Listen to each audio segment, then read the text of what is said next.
Alors, nous sommes en direct sur la page Facebook de condolégal.com. C'est François Sellier qui vous parle. Je suis aujourd'hui avec nos deux invités. Notaire, Maître François Forget, notaire. Bonsoir, Maître Forget. Et Geoffroy Gabriel Chalifour, notaire également chez Assurance Titre Geoffroy. Bonsoir, Maître Chalifour. Bonsoir.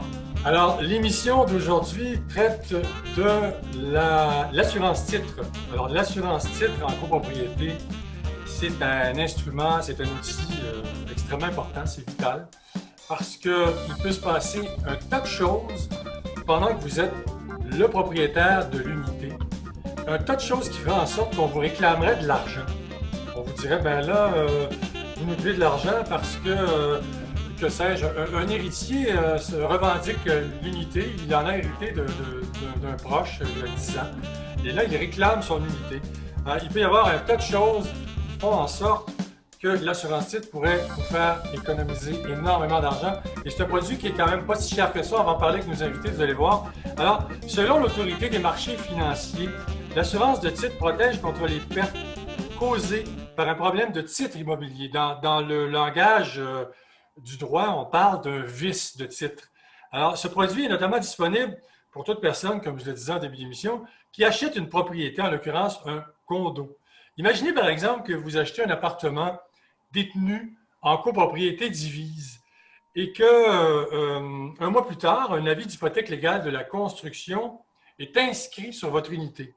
Cela se produit lorsque le constructeur de l'immeuble que vous habitez n'a pas payé tous ses sous-traitants. Eh oui, c'est bizarre, mais c'est comme ça. Si le constructeur n'a pas payé un plombier, par exemple, n'a pas payé un électricien qui est venu passer les fils électriques dans les murs, eh bien, c'est vous qui allez devoir payer la note. Si vous avez souscrit une assurance titre, eh bien là, les choses peuvent se passer autrement. Évidemment, pour l'hypothèque légale de la construction, il faut voir comment ça se passe. Les assureurs titres, certains assureurs titres couvrent ce risque, mais il faut s'informer. Dans certains cas, il y a des conditions qui s'appliquent. Il y a plusieurs facteurs qui entrent en ligne de compte. Alors, il faut voir, c'est quand même l'assurance titre pour l'hypothèque légale de la construction. C'est une assurance qui est plus délicate. Mais par contre, l'assurance titre couvre d'autres volets en copropriété. Par exemple, l'usurpation d'identité. C'est une arnaque, ça, qui peut se produire lorsque vous êtes libre d'hypothèque. Alors, les fraudeurs sont friands d'hypothèque libre, alors votre condo est payé, vous ne devez plus un sou à la banque, et là, le fraudeur emprunte à la banque en garantie, en mettant votre condo en garantie, genre. Et là, ce qui se passe, c'est que le fraudeur, absolument, il n'habite pas au Canada, il habite ailleurs, il est disparu dans la brume, et là, vous devez vous défendre. Et vous devez prouver que c'est votre condo, que vous avez été victime d'une usurpation d'identité. L'assurance titre viendrait vous couvrir les frais juridiques et tout le reste. On va en parler avec Maître Chalifour dans quelques instants, ainsi que Maître Forget. Il y a d'autres situations aussi pour lesquelles vous pourriez souscrire une assurance de titre. Vous ne payez qu'une seule fois et ça vous couvre tant et aussi longtemps que vous êtes propriétaire du condo concerné. Alors, souscrire le produit d'assurance, bon, là, les prix, je les donne, mais c'est approximatif. Nos juristes pourront vous donner un meilleur aperçu de ce que ça coûte. On dit à peu près 200 $. Là, on parle d'une couverture qui varie de 200 000 à 500 000 $. Alors, c'est important. Il s'ajoute à ça des frais de notaire. En tout cas, ça, c'est certain, parce que, notamment chez Assurance Stewart, on fait affaire avec des notaires parce qu'on veut que ce soit fait correctement, évidemment. Donc, s'assurer que vous êtes bien couvert, parce que 200 000 à 500 000, c'est une chose, mais si votre bien, il vaut plus que ça, ben là, il faut être couvert davantage. Alors, avant d'aller plus loin, juste vous rappeler que vous pouvez aller donc sur condolégal.com pour voir une fiche pratique qui s'intitule « Assurance titre hypothèque légale ». Cette fiche pratique se trouve quand vous allez sur la page d'accueil dans le volet assurance, fiche pratique, et vous allez trouver cette hypothèque légale.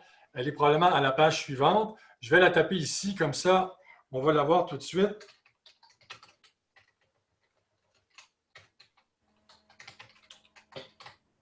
Hypothèque légale, vous allez ici. Et donc, assurance titre hypothèque légale, vous l'avez. Ensuite, vous pouvez également aller voir une émission, une récente web radio qu'on a faite qui traitait de l'hypothèque légale de la construction. C'était la web radio du 9 septembre 2020. Alors, vous allez sur la page d'accueil, vous cliquez sur la bannière Condo Web Radio, regardez Condo Légal en direct et vous tombez sur les émissions précédentes. Vous allez ici, vous cliquez et l'émission apparaît. Vous n'avez qu'à cliquer sur le triangle et vous y êtes. Alors, juste rappeler aussi que Maître Gravel Chalifour, notaire, est à l'emploi de Stewart Title, qui offre l'assurance titre au Canada. Alors, ici, vous allez dans... Ce qui est important, c'est d'aller dans le bon onglet. Vous allez dans l'onglet Produits résidentiels pour les acheteurs et les propriétaires. Alors, tous les détails sont là. Et également, Maître Forget, vous pouvez consulter son portail, site web notaire-direct.com. Alors, rebonsoir, messieurs. La première question s'adresse à Maître Gravel Chalifour. Maître Chalifour, vous êtes dans l'emploi de chez Stewart. Qu'est-ce que vous faites exactement? Parce que vous êtes notaire, là, et vous êtes chez Stewart. Alors, quel est votre rôle chez Stewart? En fait, moi, je suis notaire de formation. J'ai pratiqué au privé environ 3 ans et demi pour réaliser que ma force, c'est le développement des affaires. Donc, j'ai joint les rangs de Stewart à titre de gestionnaire senior au développement des affaires pour tout ce qui est résidentiel et commercial. Donc, je m'occupe principalement de faire connaître le produit, former les différents intervenants au niveau de l'immobilier par rapport au produit pour qu'il y ait de plus en plus d'acheteurs qui sont informés des bénéfices de l'assurance. Et vous dites que vous placez, chez Stewart, on place les notaires au cœur des opérations. Qu'est-ce que ça veut dire, ça? Bien, en fait, chez nous, on exige que le notaire intervienne pour la prise d'assurance titre. Et on ne fait que de l'assurance titre. Donc, chez les différents assureurs titres, il y a certains d'entre eux qui ont des programmes pour les prêteurs, pour traiter les refinancements. Nous, on n'a pas ce genre de produit-là. On est vraiment un assureur titre. Donc, on fait que de l'assurance titre et on a vraiment besoin du travail du notaire. Évidemment, on a une gestion de risque à faire. Le meilleur professionnel placé pour examiner les titres de propriété et nous déclarer de façon conforme les risques auxquels on fait face, c'est le notaire. Donc, pour nous, c'est une pierre angulaire de notre processus. Alors, j'appelle à nos internautes qui sont à l'écoute que vous pouvez poser vos questions à nos deux juristes qui se feront un plaisir d'y répondre autant que faire se peut, évidemment, dans la mesure du possible. Alors, toutes les questions qui ont trait à l'assurance titre pourront être répondues par nos deux juristes. Selon ce qu'on entend et qu'on peut lire dans les médias, là, j'en parlais en début d'émission, le vol d'identité est en croissance au pays. Ce type de fraude est d'autant plus accessible aux malfaiteurs en raison de l'avènement des signatures électroniques à cause de la COVID-19. Est-ce que chez Stewart, l'usurpation d'identité se traduit par des réclamations à la hausse dans le domaine résidentiel? Pour l'instant, je dirais que non. On n'a pas vraiment vu d'augmentation de réclamation à ce niveau-là. Bien certainement une augmentation de l'utilisation du produit, étant donné qu'il y a une signature à distance, qu'il y a un risque de fraude en crise économique. Les fraudes sont en augmentation, bien évidemment. Donc, pour nous, le vol de titre est un risque important, malgré le fait que c'est un risque qui est augmenté par l'utilisation de la signature électronique. On a maintenu la couverture afin de permettre aux différents intervenants de travailler avec l'outil parce que je trouve que c'est une belle avancée pour la profession notariale quand même. Maître Forget, qu'est-ce qui se passe lorsqu'un copropriétaire est victime d'une usurpation d'identité? Quel est le processus, là? Quelle est la suite des choses là, en matière d'assurance titre? Il y a moyen d'éviter autrement que par l'assurance titre. Moi, il y a certaines personnes qui m'ont demandé de prendre une garantie hypothécaire au fond et pas radier l'hypothèque. Donc, tu peux ne pas d'avoir une scène puis mettre une hypothèque. Donc, tu mets une hypothèque de 100 000 sur ta maison pour une de tes compagnies de gestion et tu la laisses là. Donc, peut-être que c'est peut-être mieux l'assurance titre. OK, je ne dis pas ça, mais je pense qu'on peut le faire. C'est les frais, les frais légaux, c'est énorme. C'est surtout ça, je pense que ça. Moi, la couverture, peut-être, Geoffroy va le dire, mais c'est surtout les frais légaux et les problèmes que ça peut occasionner. Eux, ils prennent en charge, puis ils s'arrangent pour avoir un titre clair. Je pense que c'est ça, mais moi, j'en ai pas vu de client qui s'en a fait voler, mais je l'ai entendu parler, j'ai lu un journal. M. Alifour, est-ce que chez Stewart, on a dû couvrir des fraudes de ce genre? Absolument. On a remboursé des prêts complets. Donc, on a du 350 000, du 450 000 de réclamations qu'on a vues. Grosso modo, comme Maître Forget dit, nous, ce qu'on couvre, c'est les frais légaux pour reprendre les titres de propriété. Grosso modo, une fraude, une fraude sur titre, c'est quelqu'un qui va voler l'identité d'une personne qui détient une maison libre d'hypothèque, s'approprier les titres avec souvent un acheteur de connivence et disparaître avec le produit du financement. Notre client, nous, peut être le prêteur, peut être également le propriétaire s'il y a une assurance titre qui a été obtenue lors de son acquisition ou il y a une exception à la règle qu'une assurance titre, ça se prend quand on achète un immeuble. On peut s'assurer comme propriétaire existant actuellement. Si vous avez un immeuble libre d'hypothèque, vous pouvez vous assurer en tant que propriétaire actuel pour ce risque-là. Principalement, c'est une police différente. Donc, si le propriétaire a acquis cette police-là ou qu'il a acquis une police d'assurance titre pour un autre risque, c'est une couverture qui est standard, qui est annexée à la couverture générale. Donc, si le propriétaire, lui, a une assurance titre, bien, tous les frais légaux pour reprendre ses titres de propriété, donc frais de notaire, s'il y a des avocats qu'on doit engager pour revendiquer ses titres, tout ça, c'est assumé par l'assureur titre, dans le fond. Est-ce que c'est compliqué de devoir aller se battre pour récupérer son titre et prouver que le condo nous appartient bel et bien et qu'on a été victime d'une fraude? Est-ce que c'est compliqué, ça? Bien, c'est une procédure légale. Ce n'est pas nécessairement compliqué, mais beaucoup plus. C'est un fardeau plus lourd que de simplement prouver à l'assureur titre, voici, j'ai été victime d'une fraude, puis que nous, on prend fait et cause de notre assuré. C'est un stress de moins, c'est du temps de moins perdu en cours. Mais ce n'est pas une procédure très complexe, mais quand même, c'est des frais légaux, du temps passé assis avec des juristes, des avocats, à revenir renégocier son titre, venir prouver qu'on est le véritable propriétaire. Mais justement, comment on peut prouver ça, Maître Forget, qu'on est le véritable propriétaire? Comment on parvient à prouver ça? Parce que, donc, quelqu'un... Comment? C'est un titre enregistré sans droit, donc c'est facile à prouver, ça. Mais c'est facile à le dire, à le démontrer, mais de là, aller faire changer le titre au bureau de publicité des droits, c'est un autre revanche. Parce que je ne peux pas enregistrer un titre, le débit n'est pas enregistré. Il faut aller devant les tribunaux, faire annuler l'acte de vente. J'aimerais ça préciser une chose dans l'assurance titre que les gens peut-être savent pas, c'est l'assurance titre, c'est toujours, il y a une assurance titre pour le prêteur et une assurance titre pour l'acheteur. C'est deux assurances, deux polices d'assurance complètement différentes. Puis ça, Geoffroy peut en parler parce que c'est fondamental. Le concept comme tel, je m'excuse, mais le concept comme tel, c'est les couvertures pour un prêteur, le risque est beaucoup moins élevé que pour un propriétaire, c'est complètement différent. Il y a toujours deux polices pour émises, tant au prêteur que le propriétaire. Donc, on peut, moi, Geoffroy peut en parler parce que c'est son et on est capable de voir les... M. Alifour, pourriez-vous nous faire la distinction entre les deux?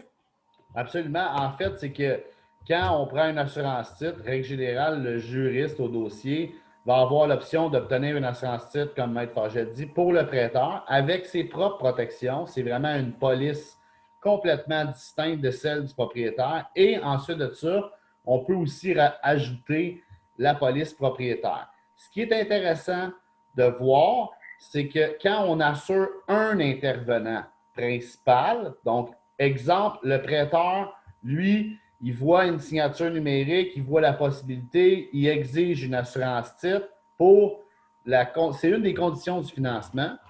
Bien, ce qui est intéressant de voir, c'est que la majorité du coût, le 3/4 du coût, si ce n'est pas plus, va être lié à la police numéro 1, que ce soit celle du prêteur ou celle du propriétaire. Pour ajouter l'autre, c'est un coût qui est minime.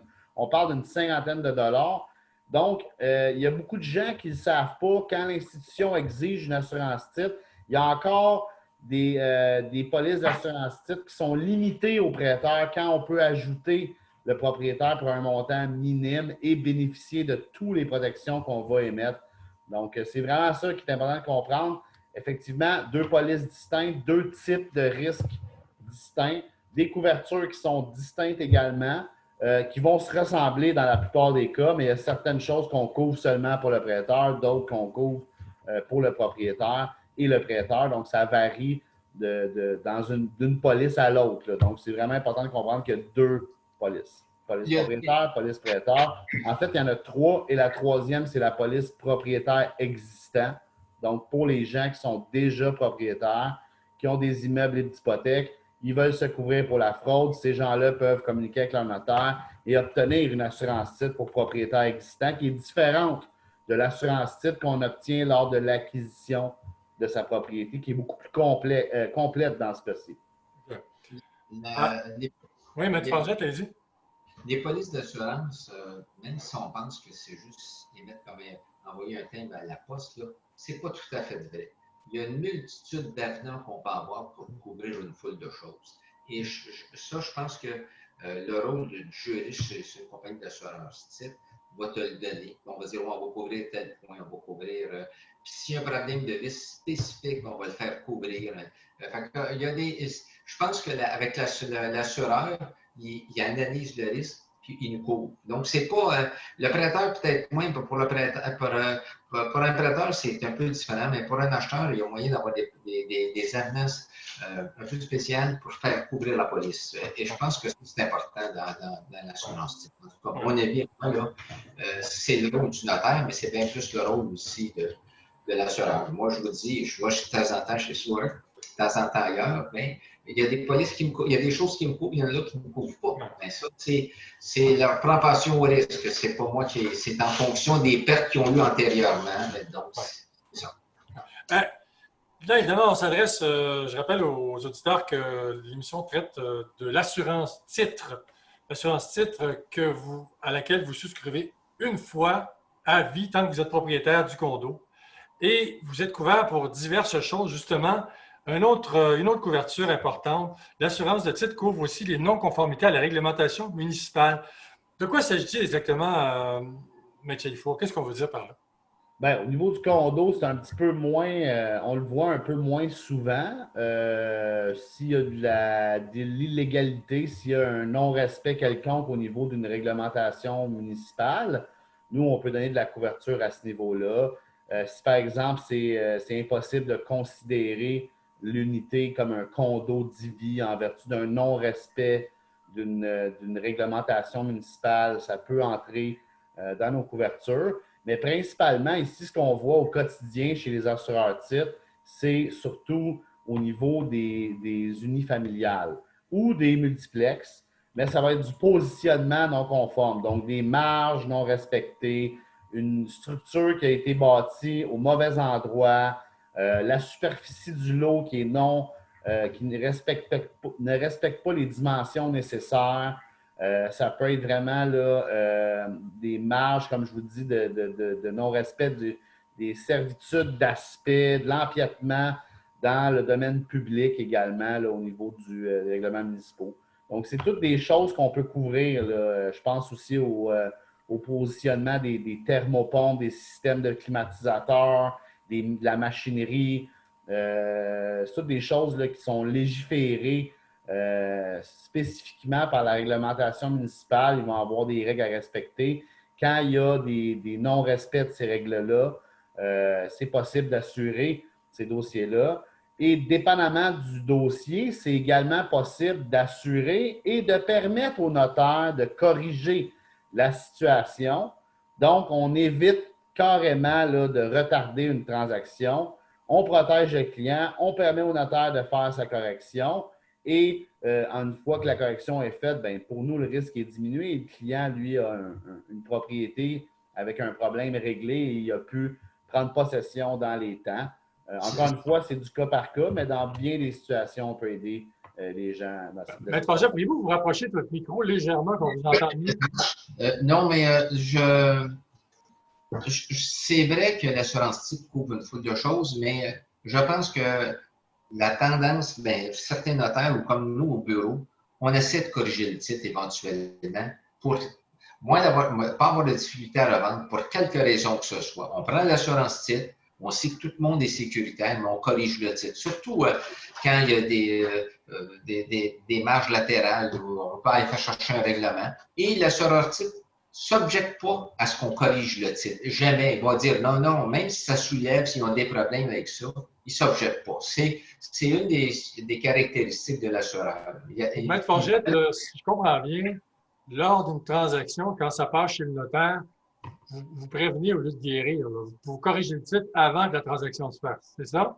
Non, on ne peut pas retarder une transaction. La personne déménage. On prend l'assurance titre, il y en a qui disent on laisse ça de même. Mais moi, j'essaie de dire on laisse ça de même, on ne laisse pas ça de même. On va le corriger. Quand même, ça prend 1 an pour changer de règlement de zonage. C'est pas grave. On achète du temps et le titre est clair. Ben, l'assureur a un meilleur titre, mais le vendeur, le propriétaire a un meilleur titre. Et je pense que les notaires, il y a beaucoup de notaires qui le font. En tout cas, et l'assureur ne s'est jamais opposé à ça. Je ne pense pas. C'est juste, c'est sûr qu'il y a des cas par cas. Il y a des situations où c'est trop risqué de permettre au notaire de corriger. Dans ces cas-là, on peut donner souvent de la protection, mais éviter la correction. Je pense aux structures qui sont construites sans permis, les dérogations mineures dans ce cas-ci, c'est un petit peu plus compliqué. Pour nous, c'est trop risqué. Mais tout ce qui est des risques standards, dans bien des situations, on peut exactement là, faire ce qu'on dit. Donc, permettre au notaire d'éviter de retarder la transaction, de corriger le titre. Et là, le client se retrouve avec une maison qui revend sans problème. C'est la meilleure façon de fonctionner. On est beaucoup de notaires à l'interne chez Stewart, c'est la même façon de penser. Par contre, il faut garder en tête que ce n'est pas toutes les situations qu'on peut permettre de corriger. C'est toujours du cas par cas, mais dans beaucoup de cas, on peut le faire. Pardon. Là, il y a un autre produit, il y a un autre volet qui est couvert par l'assurance titre, et ça va intéresser les propriétaires. L'acheteur se retrouve avec un condo que le copropriétaire vendeur lui a vendu par le fait même, mais ce copropriétaire vendeur n'a pas payé tous ses frais de condo, n'a pas payé une cotisation spéciale qui a été votée à l'Assemblée avant, en fait, n'a pas payé ses cotisations spéciales qui ont été votées avant qu'il vende, avant qu'il procède à la vente. Et donc, l'assurance titre couvre ça, M. Chalifot. Ben, en fait, nous, dans le fond, le notaire qui fait une transaction, M. Forgette pourra le confirmer. Un notaire qui fait une transaction sur un condo a nécessairement l'obligation de vérifier si les frais afférents au condo, que ce soit des taxes municipales, des taxes scolaires, des frais de condo, tout ça doit être vérifié. Par contre, les entités qui répondent, eux, peuvent commettre des erreurs et oublier de dévoiler, par exemple, une cotisation spéciale qui a été votée, qui est due au moment de la transaction. Le notaire n'est pas informé de ça. Le client arrive 2 mois après la transaction dans sa nouvelle propriété et là, on lui dit ça me prend le paiement pour la cotisation spéciale. Le client n'est pas au courant de ça. Souvent, c'est un effet de surprise, bien entendu.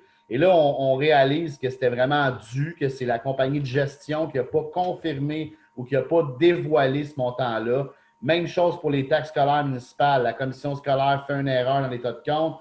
On oublie une taxe d'eau. On a eu quelques cas de réclamation par rapport à ça. Étant donné que c'est des sommes qui donnent naissance à des droits sur l'immeuble, l'acheteur est responsable si le vendeur ne collabore pas. Donc, si vous avez quelqu'un qui est en faillite, vous avez un non-résident qui a quitté le pays, ça va être compliqué de retrouver ces sommes-là.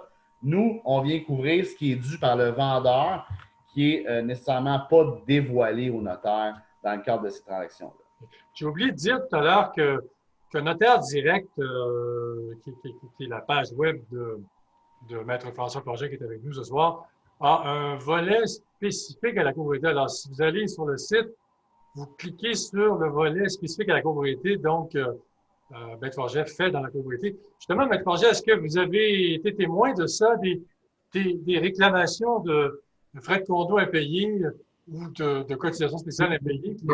Oui, disons que moi, ça fait un peu plus longtemps que je crois que j'existe. Et ça a beaucoup évolué depuis en tout cas, depuis une dizaine d'années, mais avant ça, c'était beaucoup plus complexe que ça. Oui, j'en ai déjà vu. Ça peut arriver une erreur de nous autres aussi et de l'autre, mais j'en ai vu des frais de condo. C'est surtout les cotisations spéciales qui n'ont pas été disponibles. Exact. Des fois, les cotisations spéciales, ça peut être élevé. Hein? On parle de 10, 15 000, 20 000 ça commence à être de l'argent. Hein? Quand tu viens d'acheter, surtout que plusieurs acheteurs, ne sont pas des millionnaires, là. Ils ont acheté un condo, une fois les frais de condo prévus au budget et tout ça, une fois que tu as payé tes frais de condo, si on t'arrive avec une cotisation spéciale de 20 000, ça peut faire basculer le budget. Hein, ça peut. Le gestionnaire a une certaine importance, mais quand tu achètes aussi. Oui, c'est un certain Un des conseils, c'est peut-être de parler un peu aux voisins et voir qu'est-ce que ça a l'air l'administration. Ouais. C'est de l'informel, mais des fois, l'informel est plus. C'est important, en fait, pour un acheteur avant d'acheter. Je pense que la meilleure assurance titre pour un acheteur avant d'acheter, c'est de s'informer sur la copropriété, s'informer, lire la déclaration de copropriété, s'informer combien d'argent dans le fonds de prévoyance, s'informer si le copropriétaire vendeur a des impayés ou s'informer auprès du syndicat pour savoir si le copropriétaire vendeur a des impayés ou des frais de condo en souffrance. Je pense que c'est la meilleure assurance titre, hein, c'est de faire ses devoirs avant d'acheter. Alors, en fait, l'assurance titre est là pour prévoir l'imprévisible. Hein? C'est un peu ça qu'il faut comprendre, M. Legault. Exactement, exactement. C'est vraiment, moi, c'est comme ça que je le vois. Puis comme je vous dis, c'est un produit qui gagne à être connu, peu coûteux, payable une seule fois. Ça nous couvre tant qu'on reste propriétaire.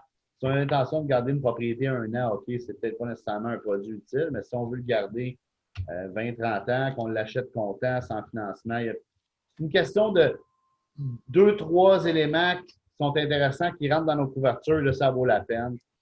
C'est pas très dispendieux, comme je dis. J'ai des questions posées par nos auditeurs. Une auditrice nous demande est-ce qu'une assurance titre, et là vous allez pouvoir répondre, je pense que la réponse c'est non. Est-ce qu'une assurance titre est associée au condo et se transfère au nouvel acquéreur? M. Dufour ou M. Forget?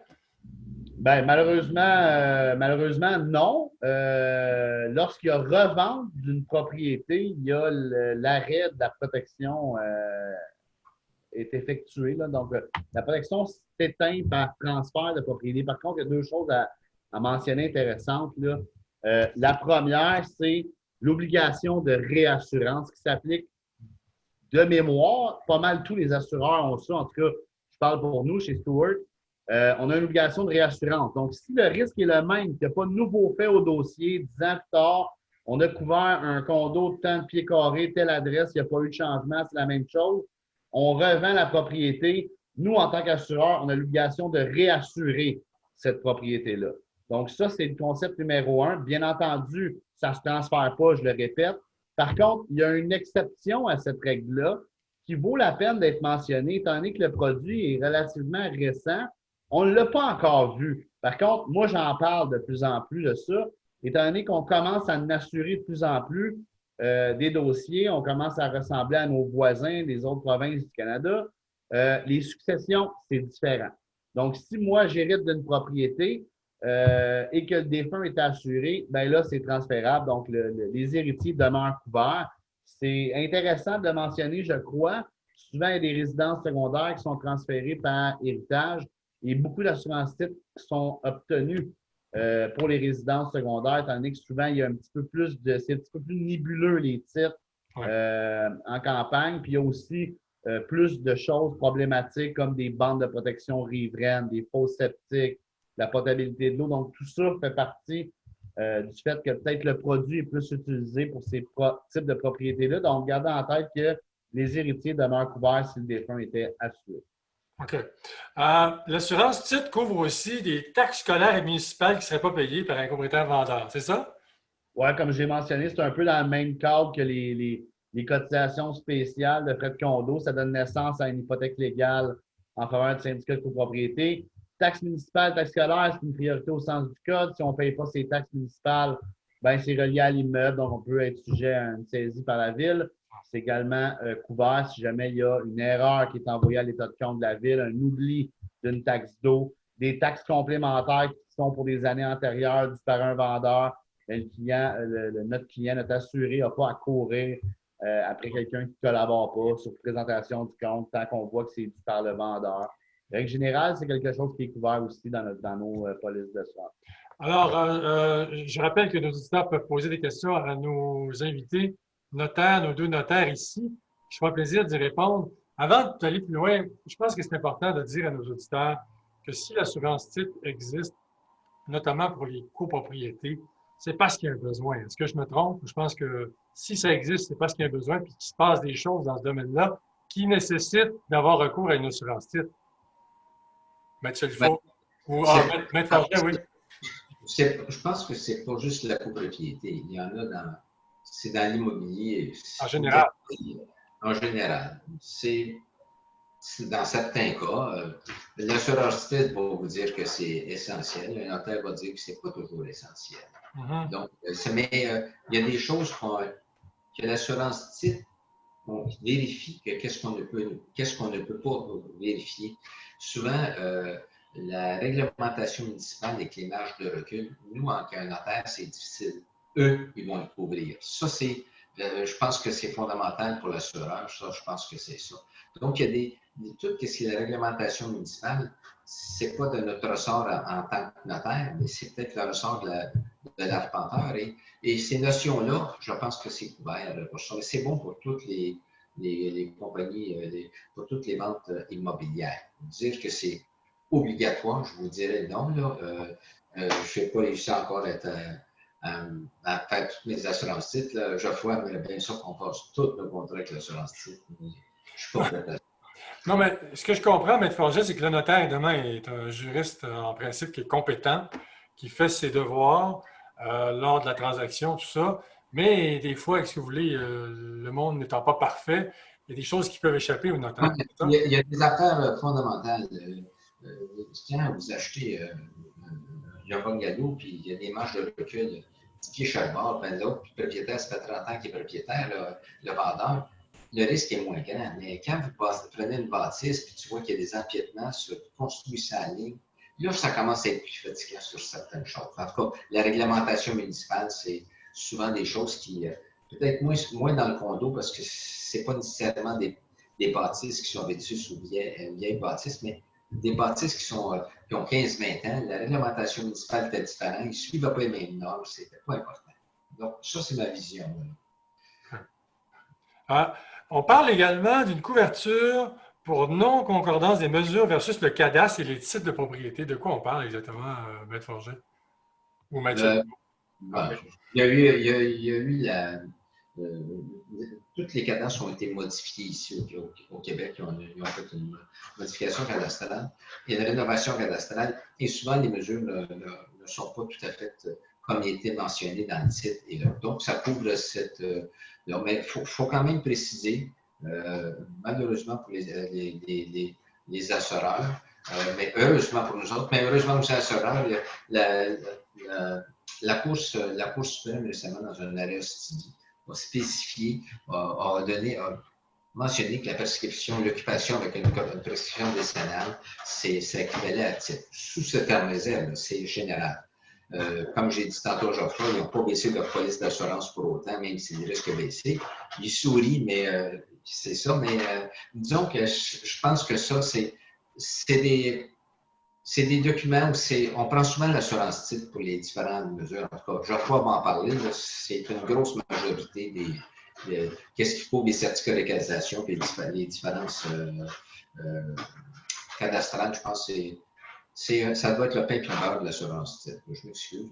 Maître Chalifot, l'empiètement serait un lot voisin. Bon, on dit que ça peut se produire pour une maison, un bungalow, mais ça peut se produire pour une copropriété aussi. On dit que ça se produit notamment après la réalisation de travaux de rénovation dans une unité. Il peut y avoir un empiètement. Pouvez-vous nous en parler un peu de ça? Absolument. Dans le fond, moi, un peu pour revenir à la pertinence d'assurance titre dans le condo, selon moi, comme Maître Forget le dit, tout ce qui touche les problèmes de certificat de localisation, bungalow, condo, c'est une des pierres angulaires de l'assurance titre. C'est mentionné en pan-canadien. Les juristes des autres provinces, les avocats qui font les transactions dans les autres provinces, les notaires au Québec, on le sait tous, c'est une des protections les plus convoitées.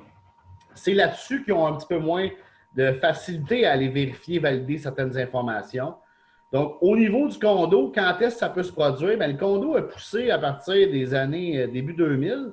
On est rendu en 2020. Dans mon livre à moi, après 10 ans, on se tend dans notre cuisine. On a envie de faire un peu de rénovation.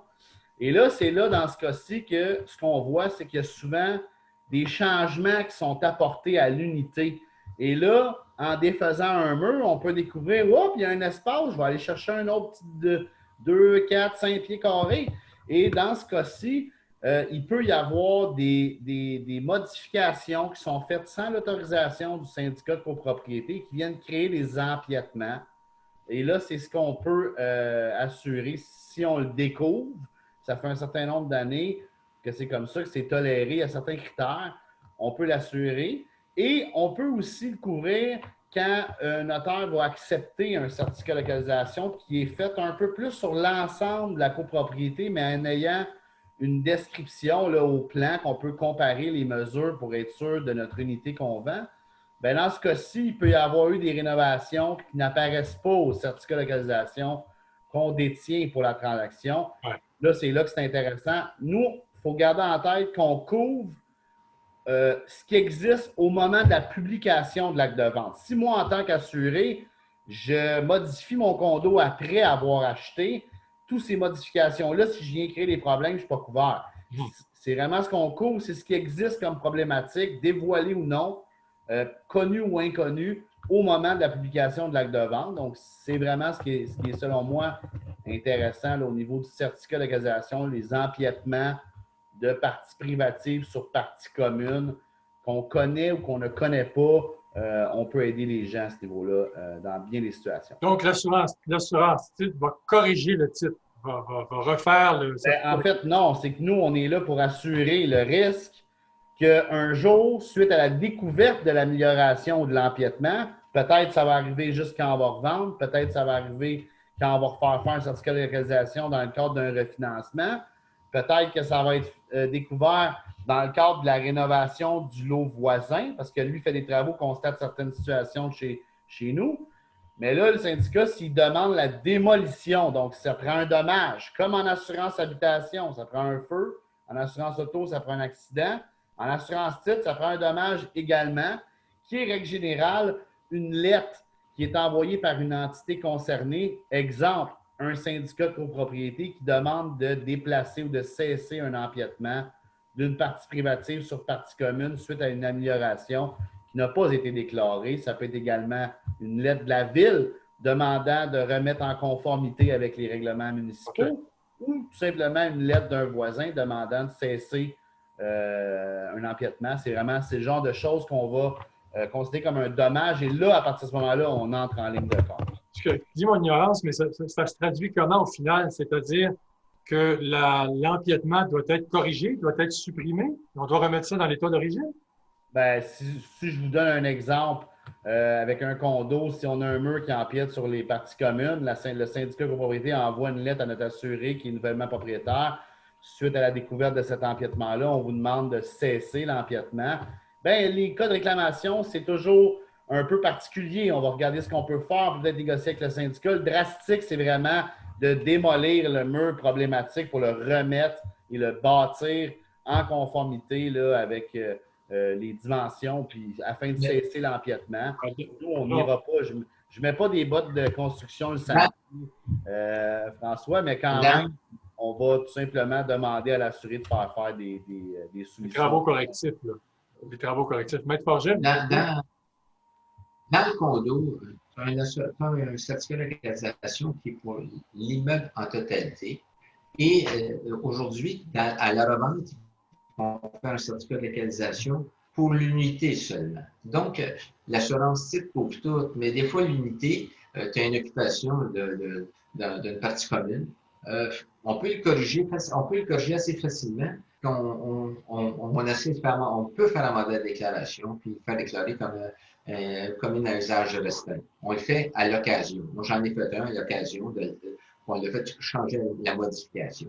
Donc, mais ça dépend si le gestionnaire ou le syndicat, les relations entre le propriétaire et le syndicat. Normalement, ça se règle assez bien. Ouais. Mais des fois, ça s'envenime. Puis on est bien content d'avoir l'assurance. L'assurance titre. Tout à l'heure, je disais que l'assurance titre coûte à peu près, souscrire une assurance titre à vie tant que vous êtes propriétaire d'unité, quelque chose comme 200 $. Est-ce que c'est dans la bonne fourchette de prix? Ou...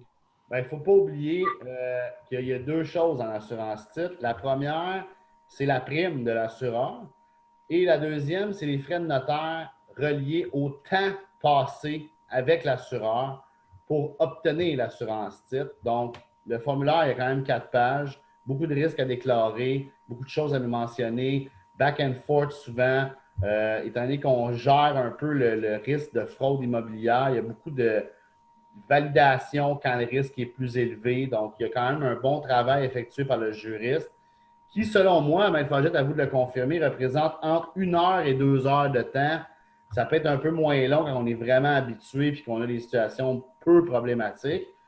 Mais il y a les frais de notaire à rajouter pour le travail à effectuer auprès de l'assureur, l'explication au client et tout. Ouais. Mais l'assurance titre est en fonction du prix aussi. Mettons 500 000 et moins, puis après ça, il y a l'excédent.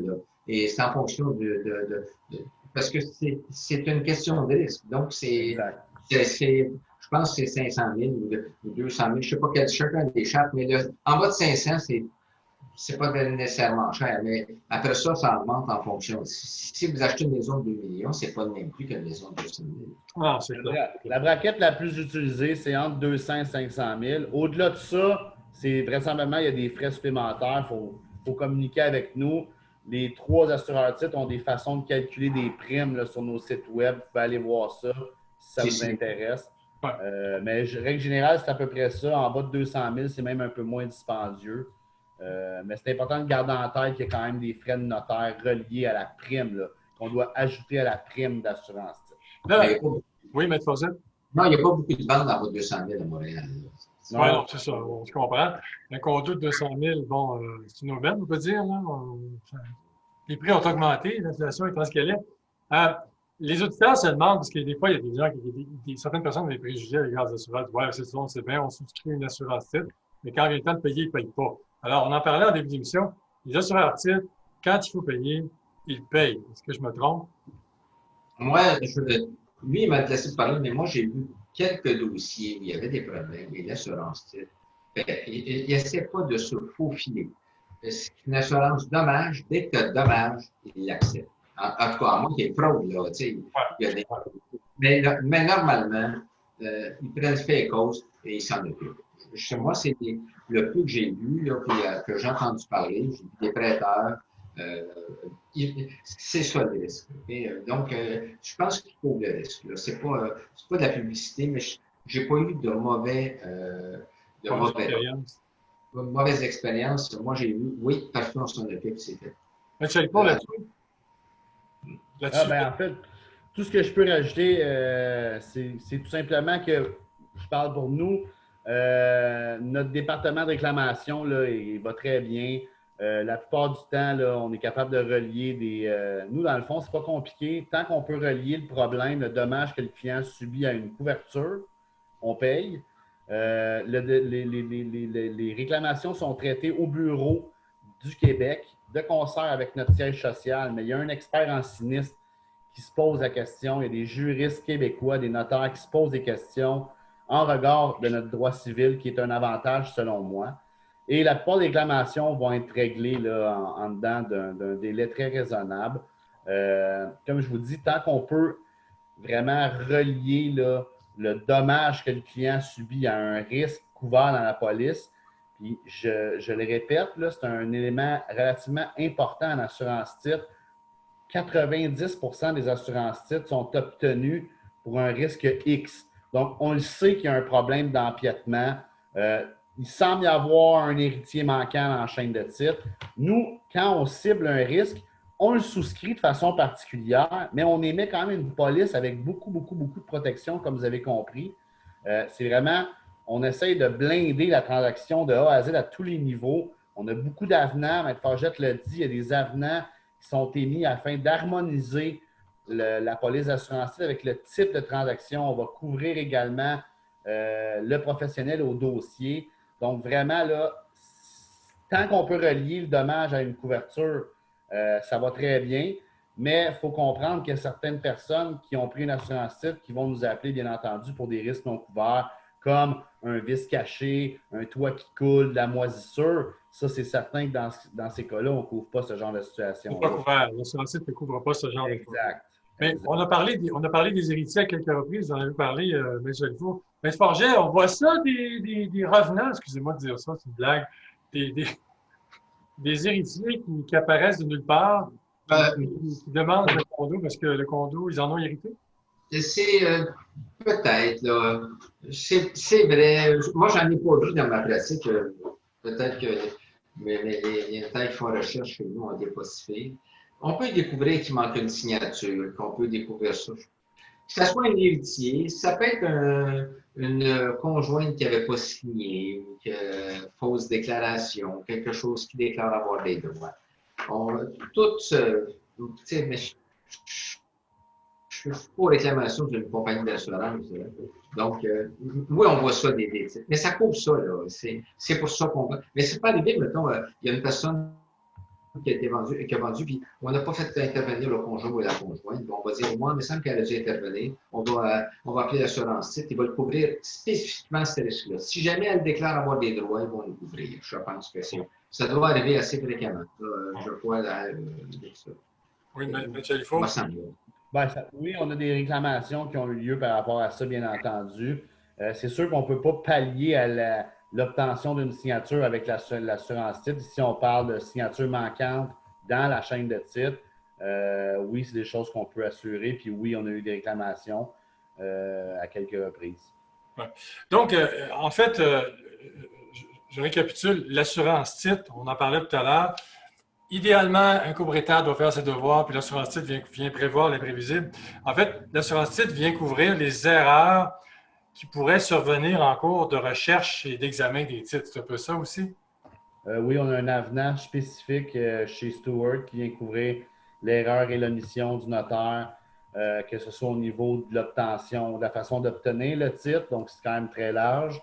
Puis au niveau de, dans le fond, si le notaire fait une erreur, une omission qui crée un dommage à notre acheteur, on a un avenant spécifique par rapport à ce genre de choses-là. Donc oui, on vient également englober les erreurs et omissions. cet aspect-là.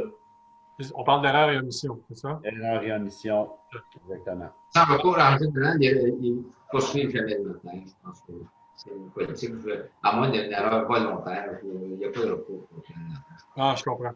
On parle ici, je dis, tout autre problème, l'assurance titre couvre tout autre problème de titre qui a pour effet de nuire à la possibilité de vendre, de louer ou d'hypothéquer l'immeuble. Ça pourrait être quoi, par exemple? Juste repréciser votre question, s'il vous plaît, François. Tout autre problème de titre qui a pour effet de nuire à la possibilité de vendre, de louer ou d'hypothéquer l'immeuble. Construction dans une servitude. Ça a l'air d'une phrase prise quelque part. Mais mettons que je vous donne un exemple. Là, j'ai acheté une propriété en 2020. Je n'avais pas de certificat de localisation. Il ne pouvait pas être produit à temps. C'était une reprise de finances, par exemple. Les reprises de finances ne fournissent pas vraiment de certificat de localisation. J'ai pris une assurance titre. 5 ans plus tard, je veux revendre. Je refais faire un certificat de localisation. Et là, je découvre une problématique majeure qui existait au moment où j'ai acquis ma propriété, qui m'empêche de revendre. C'est le genre de choses que là, on pourrait regarder si on est capable d'inclure cette problématique-là dans une couverture qu'on a émise, parce qu'on a émis une couverture générale qui est une couverture pour absence de certificat de localisation. Donc, on vient vraiment être dans l'inconnu. C'est le genre de situation qu'on pourrait voir là, quand on dit ne pas être en mesure de revendre son titre.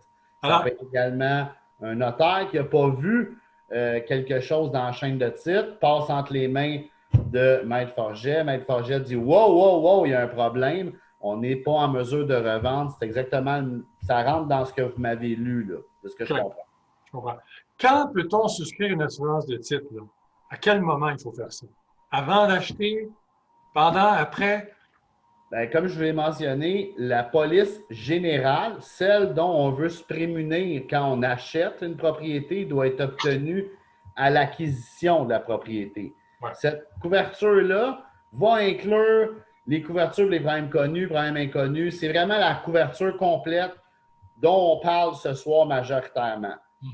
C'est la règle générale. Il y a une exception à cette règle-là, comme j'ai mentionné. C'est les gens qui détiennent des immeubles libres d'hypothèque, qui ont été quittancés, qui sont sujets à être fraudés à un vol de titre. Eux, en tant que propriétaires existants, peuvent obtenir une police différente de celle d'un acheteur, mais utile pour se prémunir contre la fraude immobilière et c'est cette police-là qu'on peut obtenir en tant que propriétaire existant. C'est un petit peu l'exception à la règle qu'elle doit être obtenue à l'acquisition de la propriété.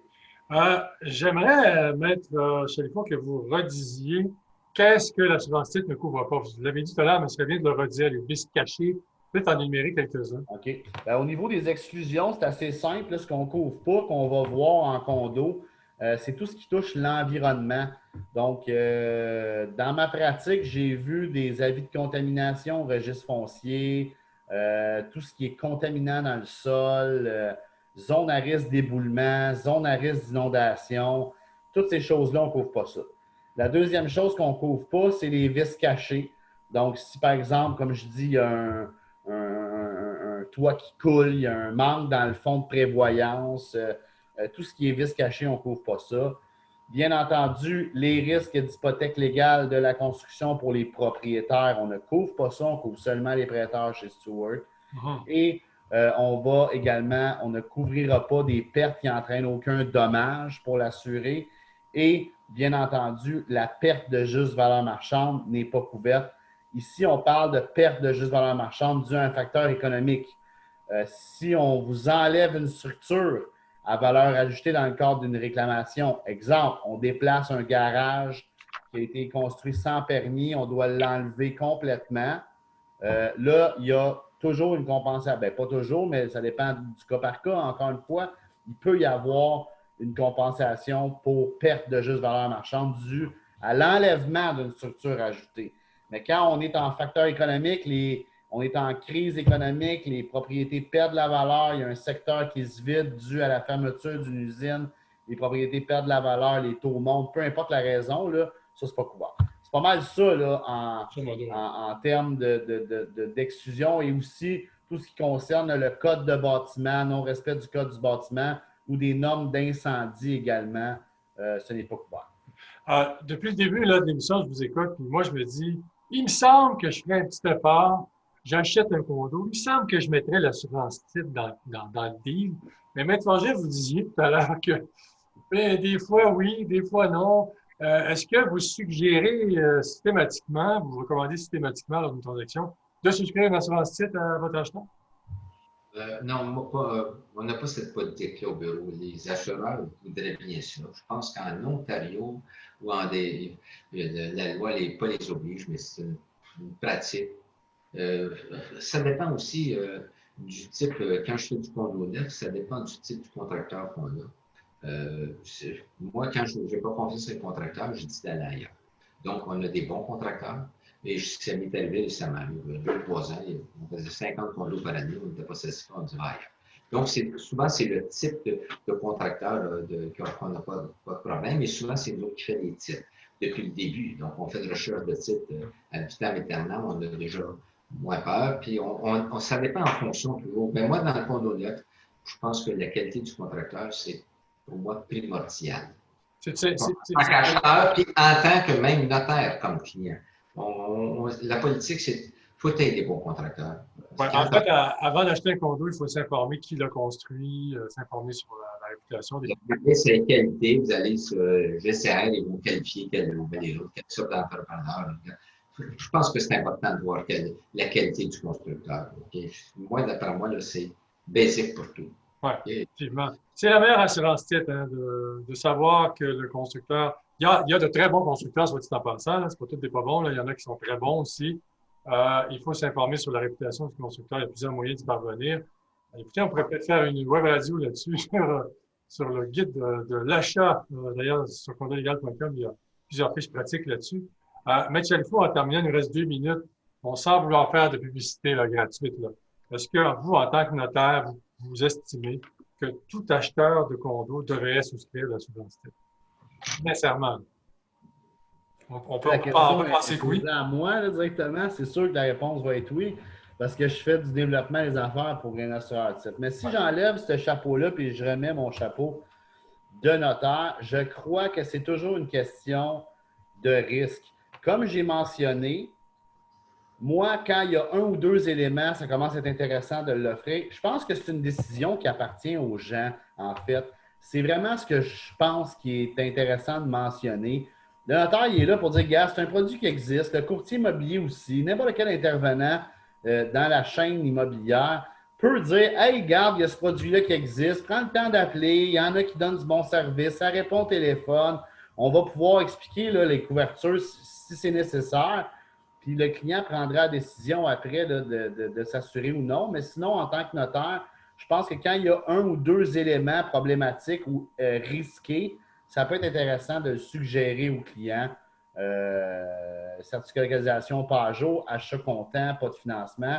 Fraude, certificat de localisation, deux éléments, je pense que ça vaut la peine d'en parler. Sinon, ben, le client, plus on est informé, plus il a le temps d'aller voir, il décidera de façon éclairée ensuite. Oui, voilà. C'est ça, effectivement. Donc, bonne réponse.